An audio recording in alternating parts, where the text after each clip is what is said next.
Bonjour pasteur. Bonjour bien-aimé, que Dieu vous bénisse. Bénisse aussi. Je suis là, ici dans le cadre d'un entretien Oui. autour de la parole de Dieu.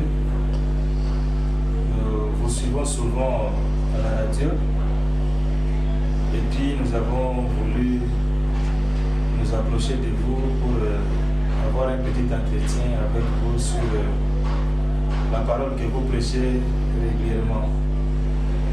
Mais connaissant le temps de nos jours, nous avons juste une petite question à vous poser, parce que nous savons qu'il y a ceux qui servent Dieu dans la sincérité et dans la vérité, mais il y a aussi ceux qui ne servent pas Dieu dans cette sincérité-là, qui sont de l'autre côté, mais qui se disent serviteurs de Dieu. D'entrée de jeu, vous êtes chrétien ou bien vous êtes idolâtre? Je suis chrétien. Je suis chrétien parce que j'ai reçu le Saint-Esprit. Je suis chrétien parce que l'Esprit de Christ habite en moi. Je ne suis pas un idolâtre. Je n'adore ni un homme, ni une statue, ni quoi que ce soit. J'adore le Seigneur Jésus-Christ qui est mon Dieu. Voilà. Mais vous prêchez Jésus-Christ, à côté vous avez une brochure. Et souvent dans vos prédications, vous dites Branham a dit, Branham a dit. Au lieu de dire Jésus-Christ a dit. Comme je l'ai toujours dit, cette question, je la reçois beaucoup, plusieurs fois ici au Nord Kivu, à Goma. Mais la Bible, c'est un livre des prophètes et des apôtres. Quand on dit Genèse, chapitre... Mais c'est quelqu'un qui a écrit la Genèse. On pouvait dire Moïse a dit dans Genèse, Moïse a dit dans Exode, Moïse a dit dans Lévitique, Moïse a dit dans Nombre, Moïse a dit dans Deutéronome. Josué a dit dans Josué, Paul a dit dans Hébreu, il a dit dans les Actes des Apôtres et ainsi de suite. Et pourquoi pas dire Branham a dit, parce qu'il est aussi parmi les prophètes de la Bible. Un grand prophète que Dieu nous a envoyé dans ce temps de la fin pour révéler la parole de Dieu, pour restaurer les cœurs des enfants à leur père. Donc Branham aussi a dit, comme qui pouvait prêcher dit, le pasteur Junior a dit, si ce que j'ai dit c'est la parole de Dieu, c'est valide pour que les enfants de Dieu puissent s'en approprier. Je pense que c'est un peu ça. C'est pour cela que nous disons, Branham a dit. La Bible dit dans Actes quelque part que les enfants d'Israël étaient là et ils lisaient Moïse. Ils ne lisaient pas Dieu, mais ils lisaient Moïse. Parce que Moïse c'est un instrument de Dieu. C'est ainsi que nous lisons aussi frère Branham. Cher pasteur, si je vous suis vraiment très bien à la lettre, Oui. donc en disant Branham a dit, c'est-à-dire que vous voulez comparer Branham à un prophète majeur, parce qu'il y a certains qui disent que Branham est prophète, et il y a certains qui disent que Branham c'est le troisième Adam, mais le second Adam, on ne sait pas. Vous situez Branham à quel niveau? Nous ne pouvons jamais comparer le prophète William Marion Branham, que je respecte. C'est un prophète. Un très très grand prophète, et je réponds directement à la question. C'est un prophète majeur, le prophète de l'âge de la Odyssée, le prophète du temps de la fin, l'âge dans lequel nous sommes en train de vivre. Le prophète, c'est William Marion Branham. Il n'y en a pas deux. Il n'est pas le second Adam. Le premier Adam, c'était Adam lui-même qui avait failli. Et le second Adam qui est venu, c'est le Seigneur Jésus-Christ pour restaurer la race humaine qui était déchue. Et il discernait aussi les pensées. Qui est-ce? Branham. Bien sûr que oui. Mais s'il a discerné des esprits, Jésus-Christ a dit à Pierre, arrière de moi Satan. Oui. Mais comment Branham pouvait alors discerner des esprits aussi? Mais parce qu'il avait un don de Dieu qui lui donnait la capacité de discerner. Mais pourquoi vous ne parlez pas de Pierre qui a discerné Ananias et Saphira, qui avaient volé l'argent, qui avait menti au pasteur Pierre? Pourquoi vous ne parlez pas du prophète Élisée qui a discerné Géasi qui avait suivi le général Naman pour lui demander l'argent? Donc le don de discernement, c'est un don de prophète. Un prophète, le prophète connaît les cœurs, le prophète connaît les choses qui se passent. Donc c'est un peu ça, bien aimé. Ce n'est pas... Dieu nous utilise, même moi aussi, il peut m'arriver de discerner dans la vie de quelqu'un. Cela ne fait pas de moi plus que humain, je reste humain, mais Dieu me donne une capacité pour entrer dans la vie de quelqu'un et dénicher ce qui ne va pas en vue de sa délivrance. Voilà. Okay. Bien aimés frères et sœurs, nous continuons notre entretien. C'est juste un petit moment de discussion avec le pasteur autour de la parole de Dieu qu'il est en train de prêcher ici dans la ville de Goma, précisément dans la province du Nord Kivu. Maintenant, pasteur, c'est depuis 1963, si je ne me trompe pas, que le prophète avait parlé d'un voyage quelconque, mais nous avons appris au courant de la semaine que son fils, qui était comme témoin oculaire, son fils Billy Paul, qui vient de décéder. Est-ce que vous avez encore une autre espérance? Mais je ne sais pas de quelle espérance. Parce que lui-même prophète, votre prophète, il est décédé, et son fils qui restait, il vient aussi de mourir. C'est-à-dire que vous êtes en erreur, vous êtes resté sur la terre. Je ne sais pas de quelle espérance vous nous parlez. Branham nous a laissé avec une seule espérance, et l'espérance en question, nous attendons le retour du Seigneur Jésus-Christ.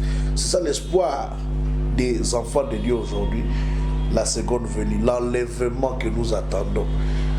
Nous n'attendons pas que Billy Paul soit vivant jusqu'à 1000 ans. C'est un corps, il est devenu vieux, il est mort, et c'est normal, et c'est la voie de tout le monde.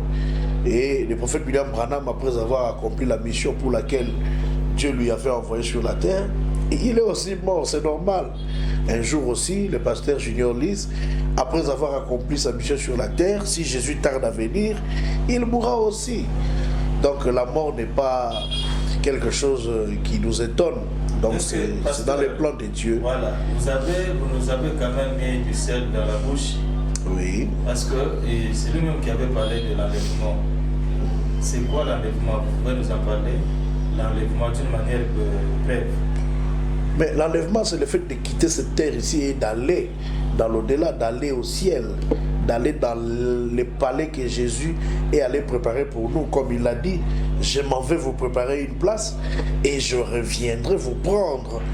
Donc l'enlèvement, c'est le fait que le Seigneur vienne prendre son épouse et l'amener à la maison. Ce n'est pas le système des communs des mortels tels que nous avons les kidnappings, les enlèvements, et après vous disparaissez d'un quartier, d'une ville, de votre maison. Les kidnappings, ce n'est pas l'enlèvement. Parce que c'est aussi un enlèvement. Les enlèvements. Voilà, on a enlevé quelqu'un à tel endroit. Bien sûr que oui, mais ce n'est pas le même enlèvement que nous sommes en train de parler. L'enlèvement de l'épouse de Christ n'est pas un kidnapping, n'est pas les enlèvements que vous entendez là, les comptes à rendre, les mauvais cœurs des gens. L'enlèvement, nous allons quitter la terre ici. C'est-à-dire que celui qui soit en Amérique, que celui qui soit, peu importe que vous soyez en Afrique, en Europe, ce jour de l'enlèvement, nous partons, nous quittons la terre. Frère Madame dit l'enlèvement, il y a un mot anglais que nous avons lu même hier, parce que j'en ai parlé hier à l'église. Il dit c'est le fait de quitter en bas pour monter en haut. Donc nous quittons la terre. La pesanteur perd sa force et nous sortons de la terre pour aller au ciel. Comme Jésus lui-même était monté. Donc nous irons aussi à sa rencontre dans les airs. Et cet événement-là, c'est ce qu'on appelle l'enlèvement. Avec quel corps, bien sûr? Avec un corps glorifié, parce que nous ne pouvons pas être enlevés avec ce corps de péché. Et si vous voyez comment l'enlèvement va se faire, donc il y aura des corps appropriés pour ceux qui seront restés vivants, ils seront revêtus de ces corps-là. et ceux qui seront morts, et ainsi de suite. Et voilà, donc il y aura un enlèvement, c'est sérieux, et nous nous préparons d'ailleurs en fonction de ces grands jours qui est l'enlèvement. Maintenant, le cher pasteur, vous pouvez nous dire, nous avons entendu c'est quoi l'enlèvement, c'est le fait de quitter la terre pour un voyage céleste. Oui. Maintenant, qui est éligible à l'enlèvement? Il y a une sélection, il y a un groupe de gens, ils vont se retrouver où? Parce que quand nous faisons des voyages, nous avons par exemple l'aéroport. Ceux qui veulent aller par exemple à Kinshasa, il y a une heure précise, vous devez vous retrouver à l'aéroport à telle heure, et à telle heure, l'avion qui atterrit, à telle heure, il y a l'embarquement, et à telle heure, il y a le décollage. Maintenant, dites-nous, qui est éligible à cet enlèvement-là? Voilà. Il y a une catégorie de personnes, bien sûr, c'est le monde entier qui doit partir dans l'enlèvement. Ce n'est pas tout le monde qui va aller au ciel, bien aimé. Pourquoi pas? Parce que c'est comme ça. Dieu a prédestiné ses enfants. Dieu a envoyé un message dans ce temps de la fin. Ce message a été apporté par le prophète William Marion Branham. Ceux qui seront éligibles pour l'enlèvement, c'est ceux qui ont cru le message du temps de la fin. Ce n'est pas tout le monde qui sera enlevé. L'enlèvement, ce n'est pas pour tout le monde. Ce n'est pas pour le monde entier. Et vous me demandez quel aéroport? L'aéroport sera les airs. Nous allons rencontrer le Seigneur Jésus dans les airs.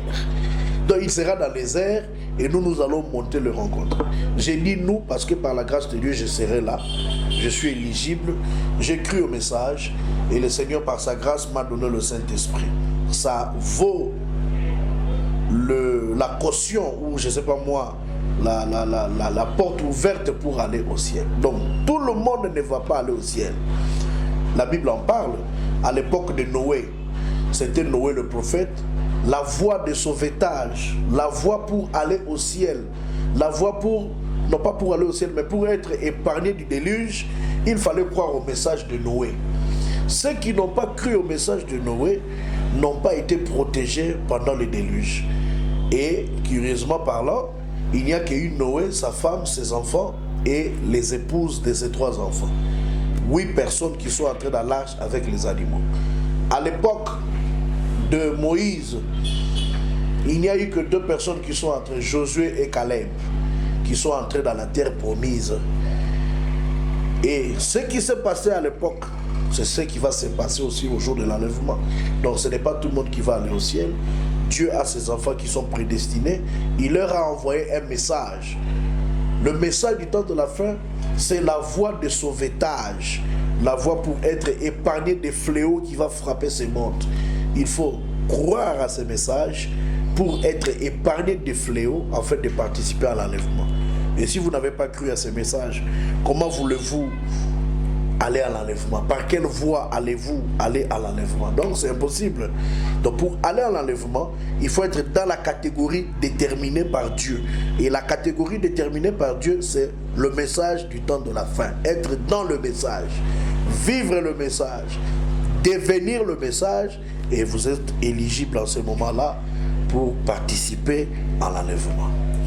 Et par ces mots, cher pasteur, c'est-à-dire que toutes les églises du monde ne sont pas éligibles, ou bien toutes les églises qui prêchent Jésus-Christ sont éligibles et peuvent aussi participer à ces déplacements, à ces voyages célestes.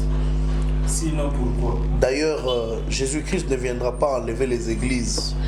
Jésus vient enlever l'épouse de Jésus-Christ qui est dans toutes ces églises-là. Mais dans l'église qui croit au message du temps de la fin. Si dans votre église vous ne croyez pas au message du temps de la fin, vous n'irez pas à l'enlèvement. L'enlèvement, c'est pour l'épouse de Jésus-Christ. Et l'épouse de Jésus-Christ a reconnu le moyen de sauvetage de Dieu pour ce jour d'aujourd'hui, pour ce temps de la fin. C'est pourquoi le message du temps de la fin est un moyen de sauvetage. La protection de Dieu, l'éligibilité pour aller au ciel, il faut croire à ce message. Jésus ne viendra aucunement enlever une église.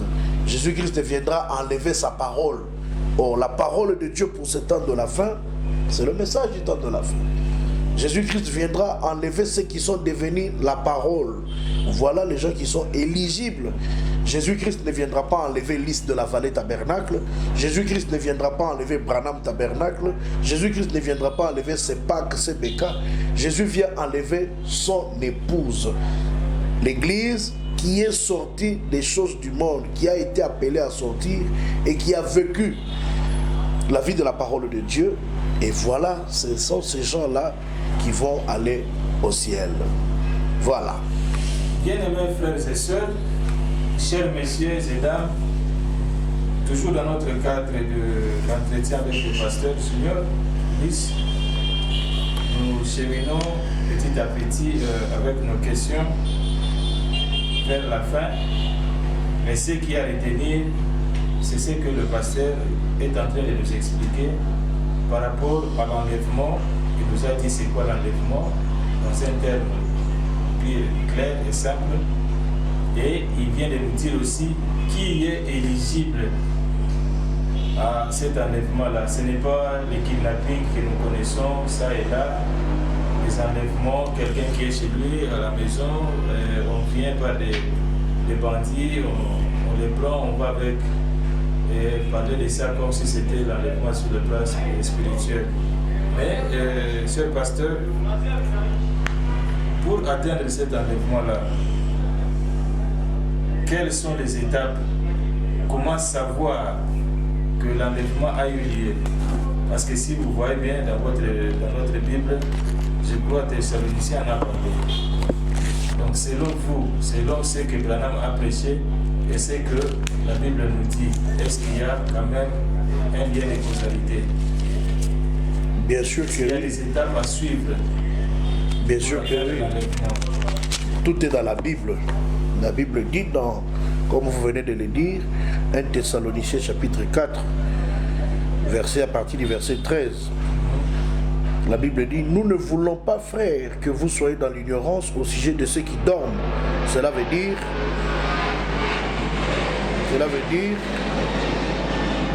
ceux qui sont morts en Christ, afin que vous ne vous affligez pas comme les autres qui n'ont point d'espérance.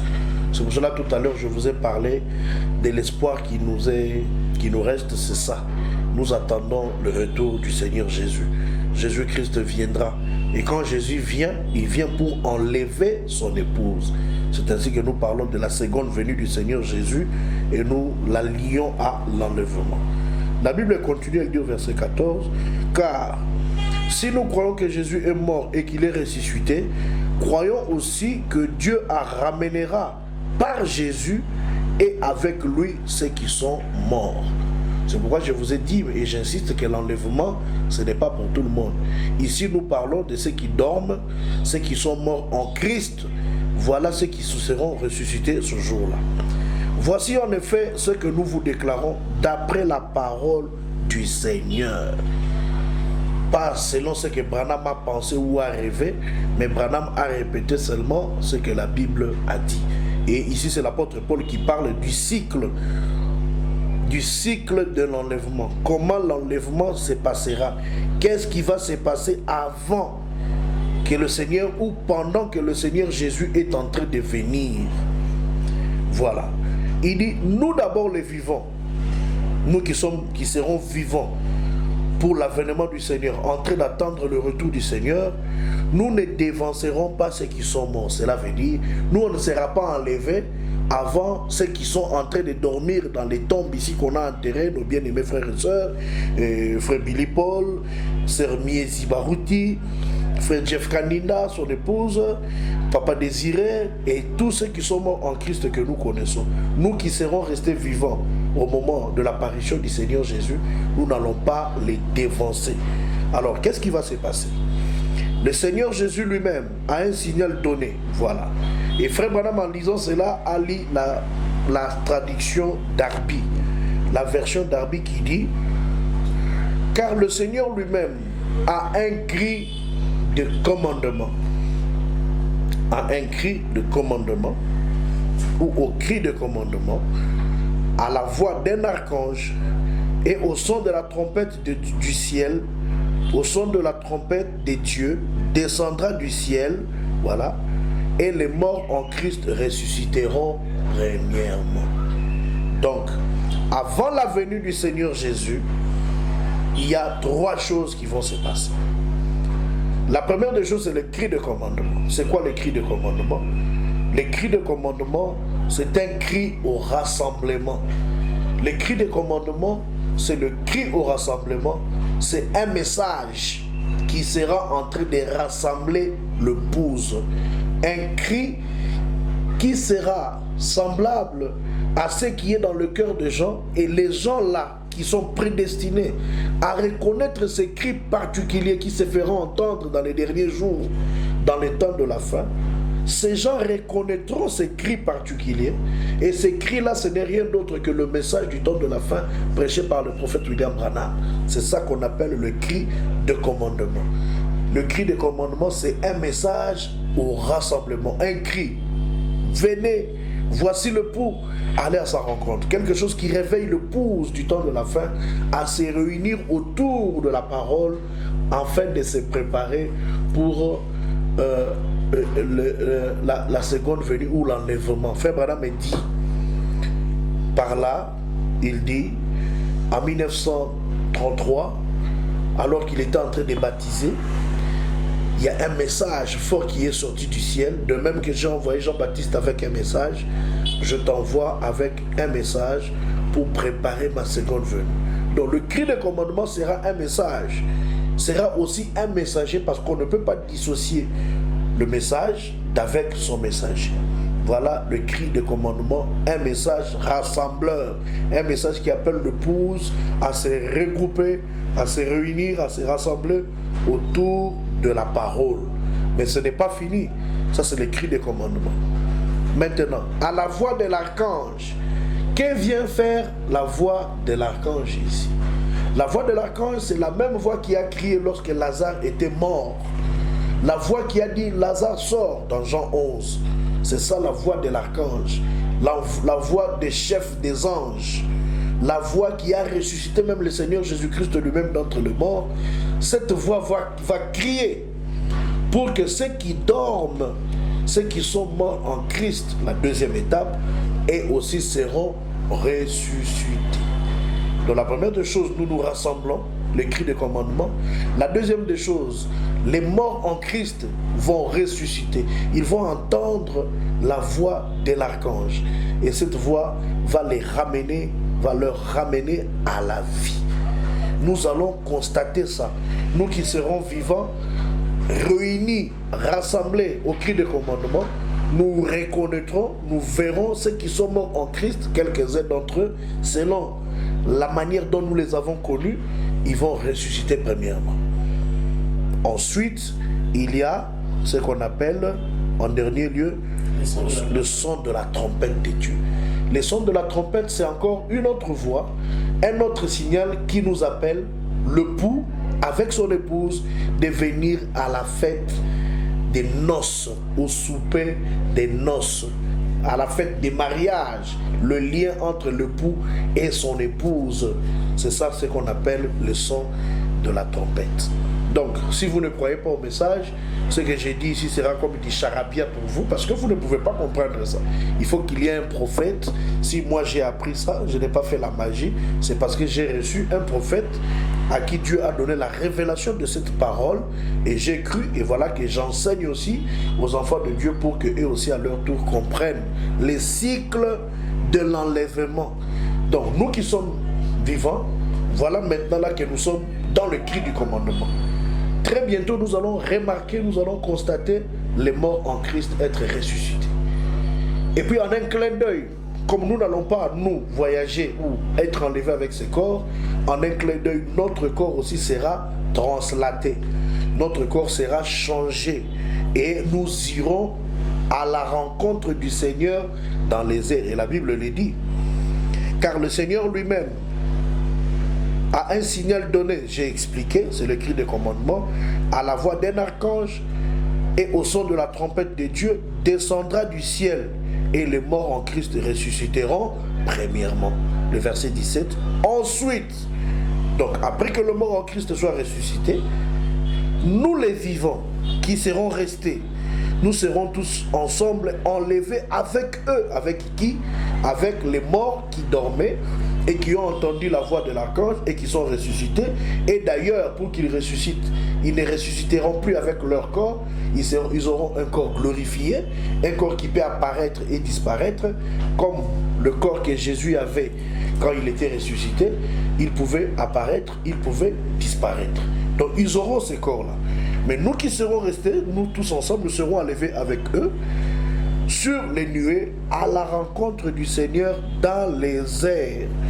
Et ainsi nous serons toujours avec le Seigneur. Voilà le grand espoir qui reste pour la dame élue, l'Église qui est appelée à sortir. Et la Bible dit, consolez-vous donc les uns les autres avec ces paroles. C'est ainsi que hier j'ai eu l'inspiration de parler aux enfants de Dieu, de se préparer parce qu'il y a un enlèvement qui est à venir.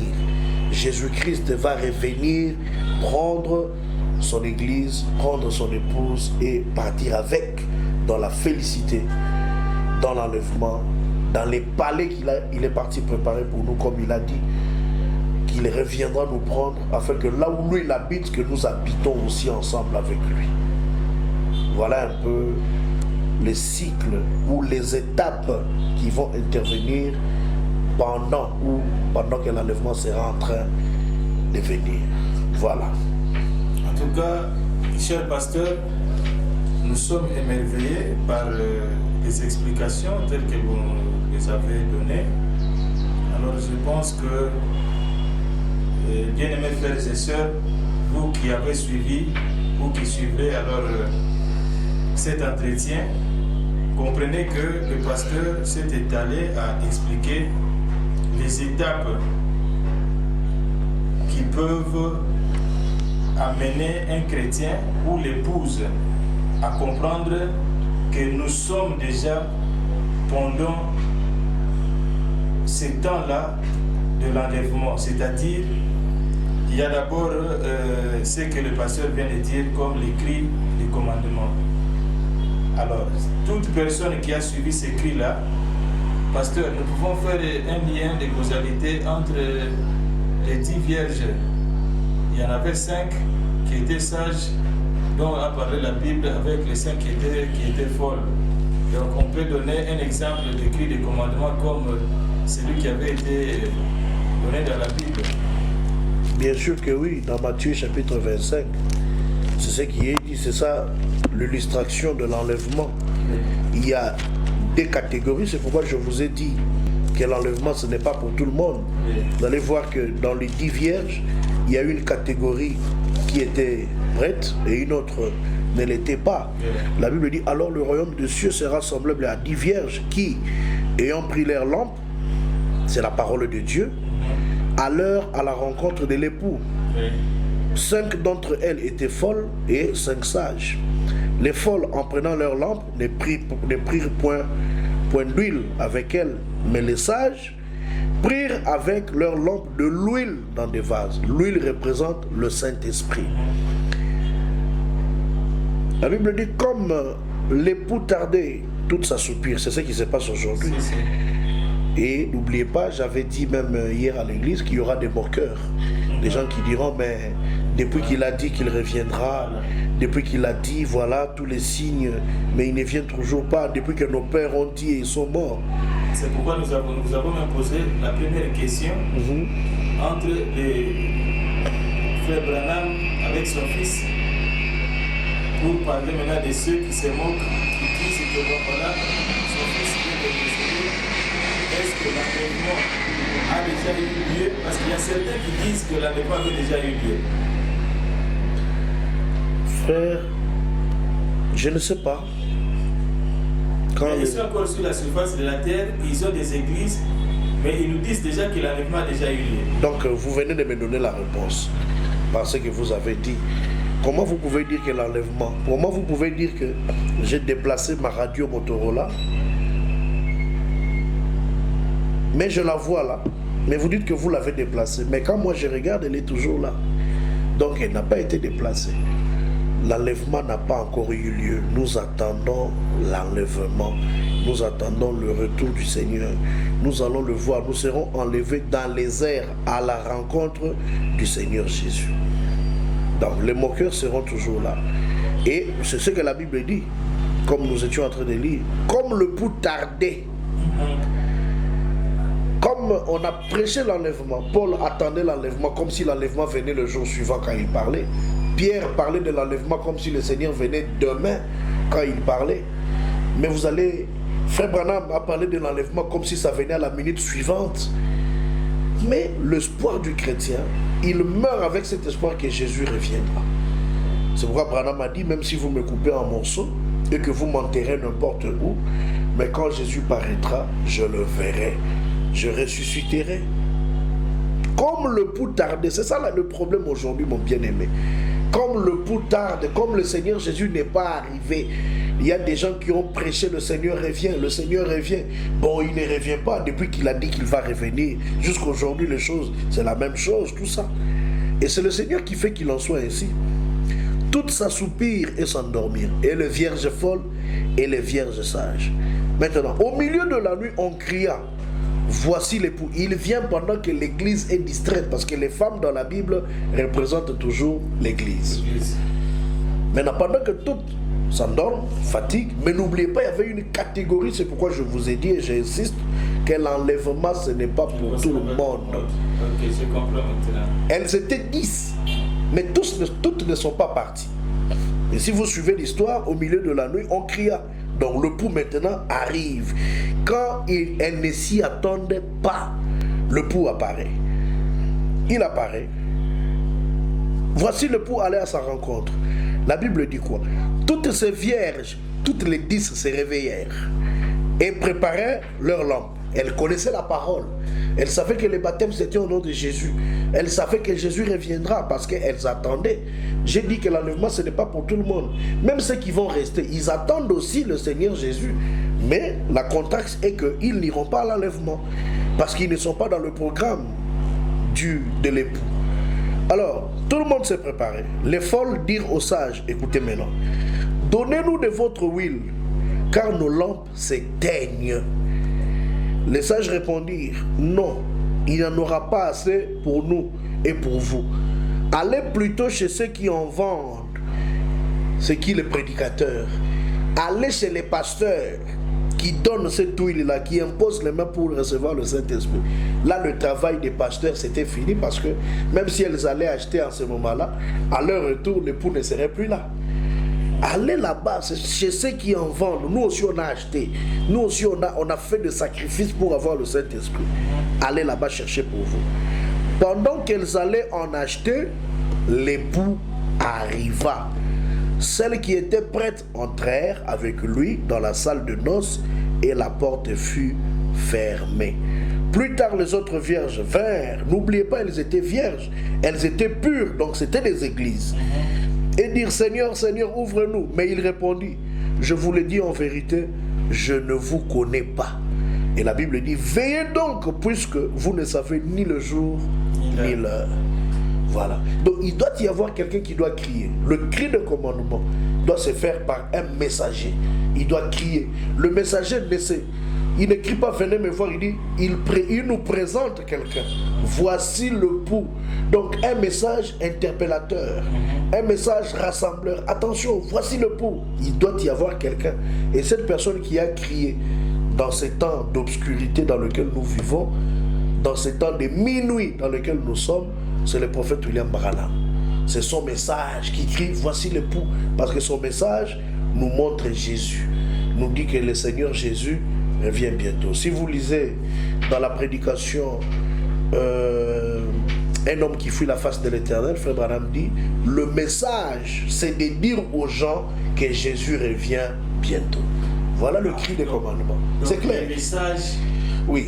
que vous prêchez, oui. C'est de dire aux gens que Jésus revient bientôt. C'est ça, de dire aux gens qu'il y aura un enlèvement. Donc c'est que le message ne signifie pas autre chose, c'est dire aux gens, quels gens, les fidèles, que Jésus-Christ revient bientôt. Tout ce que nous prêchons, tout ce que nous disons du haut de la chair, dans nos rencontres avec les bien-aimés, la Bible dit nous sommes en train de nous exhorter en vue de ces grands jours. C'est-à-dire, le message nous prépare à la rencontre du Seigneur. Quand on dit aimez vos ennemis, quand on dit priez sans cesse, quand on dit veillez, priez pour que vous ne soyez pas surpris, mais c'est en vue de ce jour-là, de l'enlèvement. On se prépare pour ce jour-là. Ce message en soi est venu pour nous préparer pour l'enlèvement. Ça nous donne les matériaux nécessaires pour être éligibles à l'enlèvement. Et où est-ce que vous allez aller chercher d'autres matériaux en dehors des matériaux appropriés que Dieu a envoyés pour l'enlèvement? C'est-à-dire, si on dit que pour être admis dans telle université, il faut avoir étudié dans telle école, et vous allez étudier ailleurs, vous venez avec le diplôme d'ailleurs, qui va vous recevoir? On regarde seulement de quelle école venez-vous. Ah, si vous dites je viens de l'école du message du temps de la fin, ah, là, vous êtes éligible. Donc c'est un peu ça, bien-aimé. Une voix doit crier, c'est ça le cri des commandements, le cri des rassemblements. C'est ça le message du temps de la fin. Et pourquoi on appelle ça le message du temps de la fin? Parce que c'est à minuit que cet homme crie, vers le milieu de la nuit, qu'il crie. Quand les gens désespèrent, quand les gens ne sont plus aux aguets, quand les gens ils se demandent mais pourquoi même on prie? Parce que ben voilà. Et une voix nous crie, attention, voici le pot, allez à sa rencontre. Et nous courons avec l'huile déjà dans nos lampes. Donc c'est un peu ça. En tout cas, très cher pasteur, nous sommes contents de l'explication, comment vous venez de nous la donner. Alors pour aujourd'hui, nous pensons que nous pouvons mettre un petit terme à cet entretien. Vous avez beaucoup plus épinglé sur les cris des commandements. Dieu voulant, alors prochainement, nous pourrons revenir pour parler du deuxième ou bien du troisième point. À vous de savoir quand et comment nous pouvons nous rencontrer par la grâce de Dieu avec d'autres explications et entrer à la voix de l'archange, savoir qui est cet archange-là. C'est un humain, parce qu'ici vous nous avez dit que le cri du commandement c'est le message. Et qui est le messager qui lance ces cris-là? Vous nous avez bien dit que c'est le prophète du temps du soir qui est Branham. Oui. Ok, comme ça nous allons prochainement peut-être encore revenir pour savoir l'archange, la voix de cet archange-là. C'est un humain physique sur la terre ou bien c'est un ange qui va venir du ciel?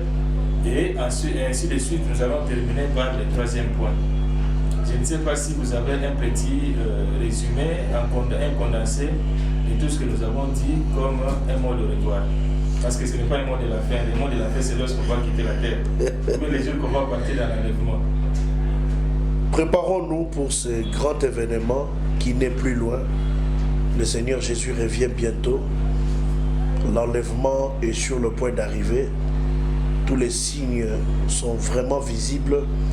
Il y a des guerres par-ci par-là, Israël qui est attaqué, la Russie qui a Satan 2, le monde est dans les douleurs de l'enfantement parce qu'il y a une nouvelle terre qui doit venir sur cette terre. Dieu doit brûler ce monde. Il y a l'homosexualité, il y a des péchés comme on n'en a jamais vu dans aucun âge. Le monde est fatigué. Il faudra que le Seigneur vienne interrompre toutes ces souffrances et pour qu'il puisse installer sa propre ville, son propre pays, qui sera la nouvelle Jérusalem, là où nous aurons la vie éternelle, un pays éternel. Nous n'aurons plus de maladies, on n'aura plus de moustiques, on n'aura plus froid, on n'aura plus chaud, on sera bien dans une très très belle atmosphère, dans la vie éternelle, comme c'était avant que le péché n'arrive sur la terre. Alors j'invite les uns les autres, les frères et les sœurs, à tout faire pour avoir Dieu, le Saint-Esprit dans leur cœur et marcher selon la parole de Dieu pour ne pas rater ces grands jours qui est devant vous. Shalom. Merci beaucoup, cher pasteur. Merci beaucoup.